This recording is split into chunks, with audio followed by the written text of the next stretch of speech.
Thank you very much for visiting my channel. If not difficult, like and subscribe to my channel to always be aware of events. They're not known for being the smartest animals. But it seems that when it comes to opening bins, cockatoos aren't so bird-brained after all. Residents in southern Sydney, Australia, are locked in an arms race with the birds over their rubbish. While people have been using inventive ways to deter the birds, such as placing bricks on the lids, cockatoos have learned to pry them open anyway to steal the rubbish within. Researchers from the Max Planck Institute of Animal Behavior have detailed these techniques in a new study. The sulfur-crested cockatoo is a large white parrot. It has a dark gray-black bill, a sulfur-yellow crest and a yellow wash on the underside of the wings. Sexes are similar, although the female can be separated at close range by its red-brown eye, darker brown in the male. This is a noisy and conspicuous cockatoo, both at rest and in flight. Young sulfur-crested cockatoos resemble the adults. Source: Australian Museum.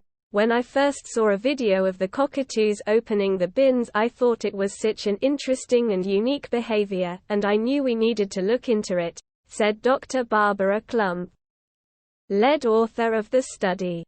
Cockatoos have learned that bins have food waste hidden inside, and will do anything it takes to reach it, according to Dr. Klump. They really like bread, she said. Once one gets a bin open, all the cockatoos in the vicinity will come and try to get something nice to eat. The birds tend to use their beaks to pry the bin lids open, before maneuvering themselves onto the rim and flipping the lid open. And this technique is a community affair, according to Dr. Klump. We could actually show that this is a cultural trait, she said.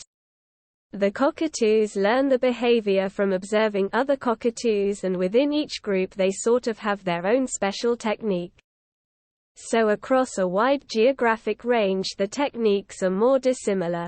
While you might think that the residents could simply secure the bin lids completely closed to keep the cockatoos at bay. Unfortunately, this would stop a rubbish lorry from being able to tip them out. Instead, a survey revealed how residents put bricks and stones on their bin lids, strap water bottles to the top, rig ropes to prevent the lid from flipping, and even use sticks to block the hinges.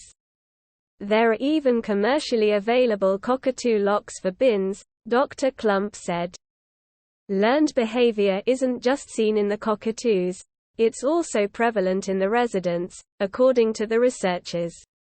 People come up with new protection methods on their own. But a lot of people actually learn it from their neighbors or people on their street, so they get their inspiration from someone else, Dr. Klump explained. While the winner of this particular arms race remains unclear, the researchers say they expect to see more of these kinds of human-wildlife interactions in the future.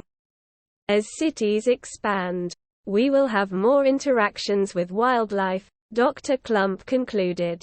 I'm hoping that there will be a better understanding and more tolerance for the animals that we share our lives with. If you liked the video, please like and subscribe to my channel to stay up to date. Peace for everyone.